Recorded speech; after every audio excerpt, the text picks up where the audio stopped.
நேயர்கள் எல்லாருக்கும் வணக்கம். இந்த வீடியோவில் 2024 வருடம் தமிழுக்கு குரோதி வருடம் மார்கழி மாதத்துக்கு உண்டான ராசி பலன் அப்படிங்கிறது தான் நம்ம பார்க்க போகிறோம். இந்த மாதத்தோட கிரக நிலைகள் அப்படின்னு பார்த்தீங்கன்னா நிறைய வித்தியாசமான அமைப்புகள் அப்படிங்கிறது இருக்குது. அதாவது பகை கிரகங்களோட பார்வை இருந்தாலும் கூட அந்த பகை கிரகங்களோட பார்வையை நன்மையை கொடுக்கக்கூடிய அமைப்பு அப்படிங்கிறதும் இருக்குது. அந்த வகையில் இந்த மாதத்துக்கு உண்டான கிரக நிலைகள்னு பார்த்தீங்கன்னா கிரகங்களோட ராஜா சூரியன் தனுசு ராசியில் குரு பகவானோட வீட்டில் இருக்கார். செவ்வாய் கடகராசியில் நீசமடைஞ்சு வக்கரமடைஞ்சு இருக்கார். சுக்கிர பகவான் மகர ராசியில் இருக்கார். 15ஆம் தேதி கும்பராசிக்கு போக போகிறாரு. புதன் விருச்சிக ராசியில் இருக்கார். 17ஆம் தேதி தனுசு ராசிக்கு போக போகிறாரு. குரு பகவான் ரிஷபத்தில் வக்கரம். சனி பகவான் கும்பத்தில் ஆட்சி. ராகு மீனத்துலேயும் கேது கன்னிலையும் தான் இருக்காங்க. இதுதான் இந்த மாதத்தோட கிரக அமைப்புகள் அப்படிங்கிறது. இதில் கடகத்தில் இருக்கிற செவ்வாய் கும்பத்தில் இருக்கிற சனியை பார்க்குறார். இது ஒரு பகை கிரகங்களோட பார்வை அப்படிங்கிறது. அதோடு இல்லாமல் செவ்வாய் மகரத்தில் இருக்கிற சுக்கிரனை 15ஆம் தேதி வரைக்கும் பார்க்குறாரு. அதன் பிறகு கும்பத்துக்கு சுக்கிரன் 5 தேதிக்கு பிறகு போயும் கூட சுக்கிரனை பார்க்குறாரு.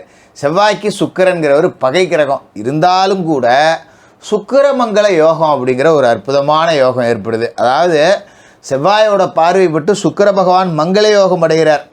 அசுரகுரு அப்படிங்கிறவர் தேவகுரு மாதிரி செயல்பட போகிறார். மங்கள யோகம் அப்படிங்கிறத அடைஞ்சதால் இந்த அமைப்பு உங்களோட ராசிக்கு என்ன பலன் கொடுக்க போகுது அப்படிங்கிறத பார்க்கணும். ரிஷபராசி நேயர்களே, உங்களுக்கு இந்த மார்கழி மாதம் எப்படி இருக்குது அப்படின்னு பார்த்தா, பொதுவாகவே மார்கழி மாதம் அப்படின்னாலே ரிஷபராசிக்காரர்கள் பயப்படுவாங்க. அப்படியே நம்ம வாழ்க்கையை அசை போட்டு பார்த்தோன்னு வச்சிங்களேன், மார்கழி மாதம் அப்படின்னாலே நமக்கு பிரச்சனைக்குரிய ஒரு மாதமாக தான் இருக்கும்.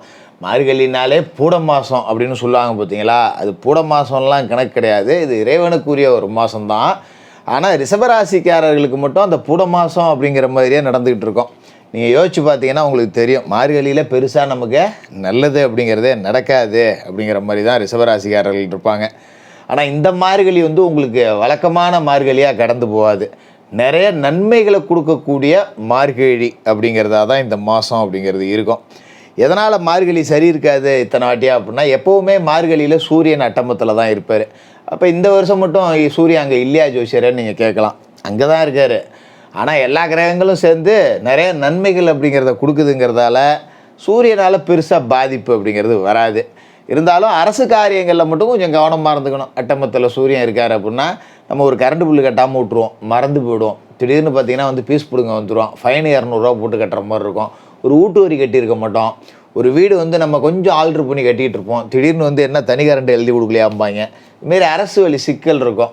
கோர்ட்டு கேஸ் ஏதாவது பெண்டிங்கில் இருந்திருக்கும். இயரிங் தேதியை மறந்து போடுவோம். இன்றைக்கி நமக்கு கோர்ட்டு போக வேண்டியது மறந்து போயிருப்போம்.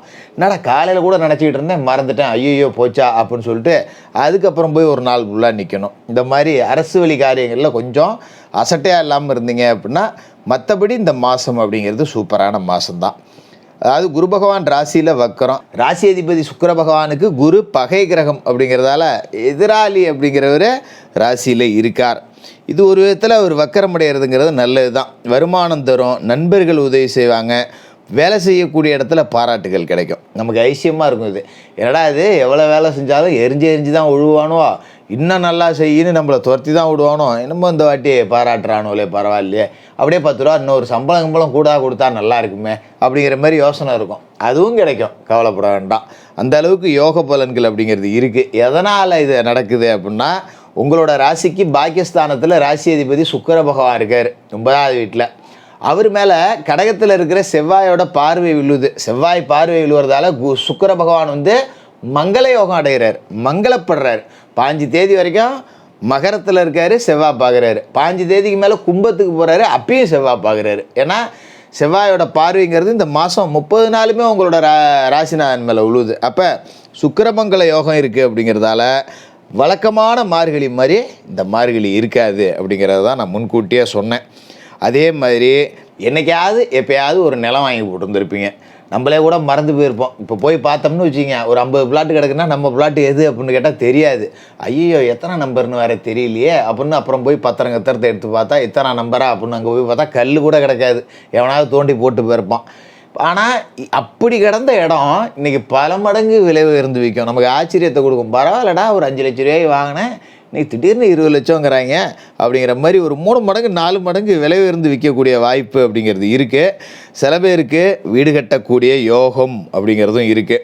அது மாதிரி அரசியல் களத்தில் இருக்கிறவங்களுக்கு நிறைய புது பதவிகள் புது பொறுப்புகள் கிடைக்கக்கூடிய வாய்ப்பு அப்படிங்கிறது சூப்பராக இருக்குது.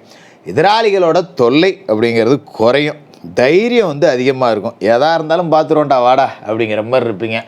வேலை செய்கிற இடத்துல பார்த்தீங்கன்னா நம்மளை போட்டு கொடுக்கறதுக்குன்னே ஒருத்தர் வந்திருப்போம். இவனை ஏதாவது பண்ணி பார்க்கலான்னு பார்த்தா நைன்னு நமக்கு தொந்தரவு கொடுத்துக்கிட்டே இருக்கானே அப்படிங்கிற மாதிரி ஆளுங்கள்லாம் சரிச்சு விட்ருவீங்க. இந்த வாட்டி எதிரிகள் எல்லாத்தையும் சரிச்சு விட்ருவீங்க. எதிராளிகள் உங்களை பார்த்து பயந்து ஓடணும். அப்படி ஒரு யோகம் அப்படிங்கிறது இந்த மாதத்தில் இருக்குது.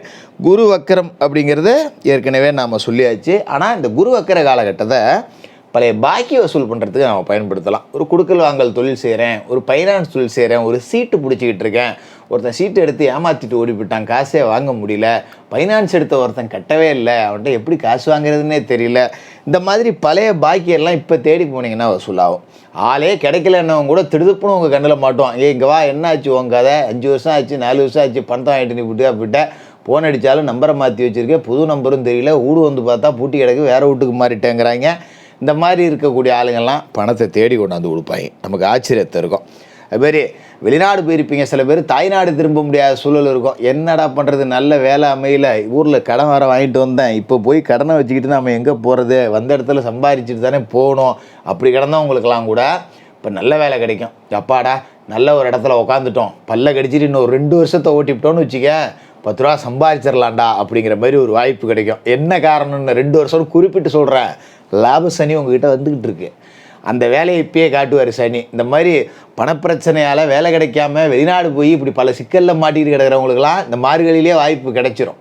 அப்பாடா இன்னும் ஒரு 2 வருஷம் ஒரு அற்புதமான வாய்ப்பு கிடைச்சிருக்கு, இது அப்படியே போட்டிட்டேன்னு வச்சுக்க, எல்லா கடனையும் அடைச்சிவிட்டு ஒரு வீட்டை கட்டிக்கிட்டு செட்டில் ஆகி விடுவோண்டா சாமி, சந்தோஷம்பா அப்படிங்கிற மாதிரி நிறைய வாய்ப்புகள் அப்படிங்கிறது கிடைக்கும். அதை இழுத்து பிடிச்சி பயன்படுத்திங்க. 15ஆம் தேதிக்கு மேலே ராசி அதிபதி சுக்கிர பகவான் வந்து கும்பராசிக்கு போகிறார், தொழில் ஸ்தானத்துக்கு போகிறார். பொருளாதாரத்தில் இருந்த ஏற்ற இறக்க நிலை மாறும். சொந்த தொழில் செஞ்சுக்கிட்டு இருக்கேன், திடீர்னு 10 ரூபா வந்துச்சு, திடீர்னு 10 ரூபா வரல, என்ன பண்ணுறது, 10ல் சனி இருக்கார். இப்போ அவரோட நட்பு கிரகமாக இருக்கக்கூடிய ராசி அதிபதி போய் இணைகிறார். சும்மா டாப்பில் போகும் தொழில். எந்த தொழில் பண்ணாலும் சரி, கடையிலே வேணாடா இழுத்து பூட்டலாம் அப்படின்னு நினச்சவங்க கூட இனிமேல் இந்த கடையில் நான் லாபம் பார்ப்பேன், இந்த தொழிலில் இன்னொரு கிளை நிறுவனம் தொடங்கிட்டு தான் மூடுவேன், நான் ஜெயிச்சிட்டேன்டா தொழிலில் அப்படின்னு நீங்கள் மார்தட்டி சொல்லிக்கக்கூடிய அளவுக்கு வாய்ப்புகள் அப்படிங்கிறது கூடுதலாக இருக்கும். தொழில் ரீதியாக நல்ல பலன்கள் இருக்குது. செய்கிற தொழிலை விட்டுறாதீங்க, தொடர்ந்து போராடுங்க, ஜெயிச்சு விடலாம். அதுமாரி மார்கழி 17ஆம் தேதி தனுசு ராசிக்கு புதன் போகிறார். அதாவது அஷ்டமத்துக்கு புதன் போகிறார். 17 தேதி வரைக்கும் அவர் 7வது வீட்டில் தான் இருக்கார். 18ஆம் தேதி தான் அஷ்டமத்துக்கு போகிறார். அஷ்டமத்துக்கு புதன் போகிறாருன்னா என்ன அர்த்தம், சூரியனோடு சேர்ந்து புத ஆதித்ய யோகம் அப்படிங்கிறத கொடுக்குறாரு. தொழில் வெற்றி நடை போட போகுது, உங்களோட கை ஓங்க போகுது. மறைந்த புதனால் நிறைந்த தனலாபம் அப்படின்னு சொல்லி கேள்விப்பட்டிருப்போம் இல்லைங்களா. அந்த வகையில் சகல கிரகங்களுமே உங்களுக்கு நன்மைகள் கொடுக்கக்கூடிய ஒரு அற்புதமான மாதமாக இருக்குது. இந்த மாதத்தை பயன்படுத்திக்கிட்டு வாழ்க்கையில் நீங்கள் செட்டில் ஆகிடலாம். வியாழக்கிழமையில் குருவுக்கு நெய் தீபம் ஏற்றிட்டு ஏழை மாணவர்களுக்கு உங்களால் முடிஞ்ச உதவிகள் செய்யுங்க. இந்த மார்கழி மாதம் பல மகத்துவங்களை உங்களுக்கு நிகழ்த்தி காட்டக்கூடிய மாதமாக இருக்கும். ரிஷபராசிக்காரர்களுக்கு வாழ்த்துக்கள்.